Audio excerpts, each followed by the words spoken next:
Asal-usul Kota Bandung. Kisah dari Provinsi Jawa Barat. Bandung adalah sebuah kota yang menjadi pusat pemerintahan Provinsi Jawa Barat.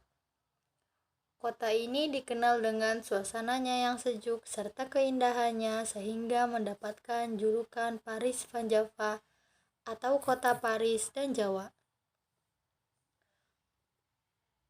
Kota Bandung juga identik dengan sebuah sungai yang bernama Citarum.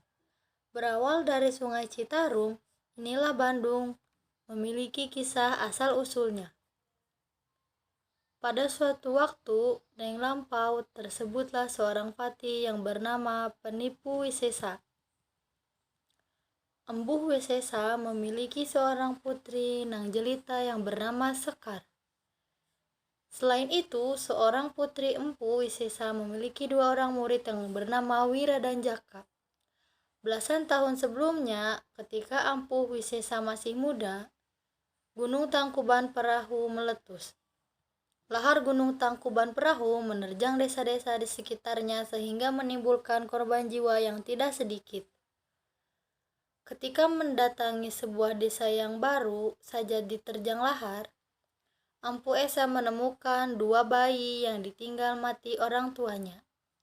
Empu Esa kemudian merawat dua bayi tersebut serta memberinya nama Wira dan Jaka. Sementara itu, lahar Gunung Tangkuban Perahu masih terus menyala hingga belasan tahun. Berikutnya, selain merawat Wira dan Jaka, menjaga dengan penuh kasih sayang. Empu Wisesa juga mengajarkan berbagai ilmu kepada keduanya. Bukan hanya ilmu bela diri, Empu Wisesa juga mengajarkan tentang kearifan hidup. Meskipun tanpa diawasi oleh Empu Wisesa, Wira tetap berlatih dengan tekun dan penuh semangat. Sedangkan Jaka kerjanya hanya bermalas-malasan ketika tidak ada Empu Wisesa. Suatu hari Jaka menemui Empu Wisesa. Jaka, apakah ada yang penting sehingga kau meminta berbicara empat mata denganku? Benar, Bu. Ananda ingin menyampaikan sesuatu yang penting. Dan apakah yang penting itu? Ananda ingin melamar Adinda Sekar. Semoga Empu tidak keberatan dengan permintaan Ananda ini. Baiklah, kamu dan Sekar sudah sama-sama dewasa, sudah saatnya menikah. Empu Wisesa pun kemudian menyampaikan lamaran Jaka kepada Sekar. Tapi ayah, aku hanya mau menikah dengan Wira. Tapi Sekar, ayah sudah menyetujui lamaran Jaka. Itu kan masalah ayah. Kenapa tidak bertanya kepadaku terlebih dahulu?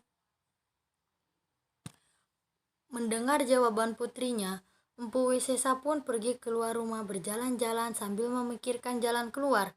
Hingga Empu Wisesa melihat dari kejauhan lahar Gunung Tangkuban Perahu yang masih menyala. Setelah hari itu, ternyata masih memberikan ancaman bagi daerah di sekitarnya.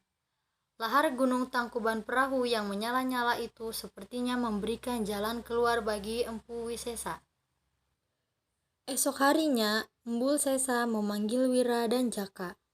Nah, Wira dan Jaka, aku akan menyampaikan sesuatu dan kalian jangan membantahnya.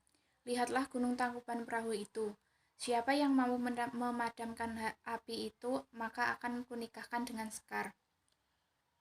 Syarat seperti itu yang tidak masuk akal. Mana mungkinlah hari ini bisa dipadamkan. Lahar ini adalah api yang menyala-nyala tapi bisa dipadamkan dengan air.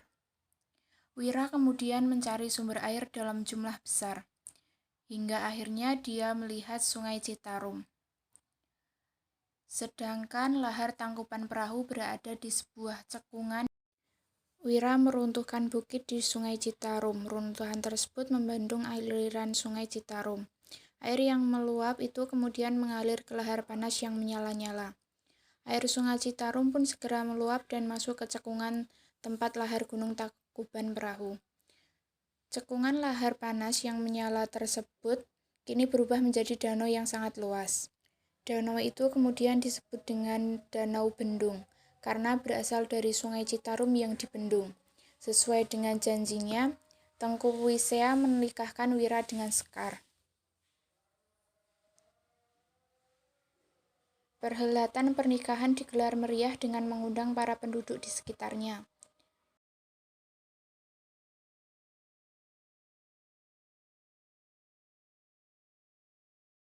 Beberapa tahun kemudian, danau bendungan airnya semakin surut dan mengering.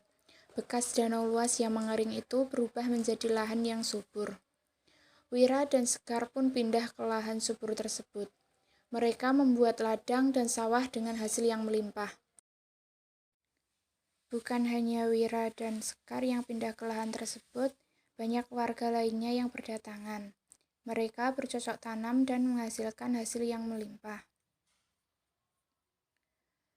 Wira kemudian diangkat menjadi pemimpin dari desa tersebut, dan daerah bekas danau bendung tersebut lama-lama disebut dengan nama Bandung.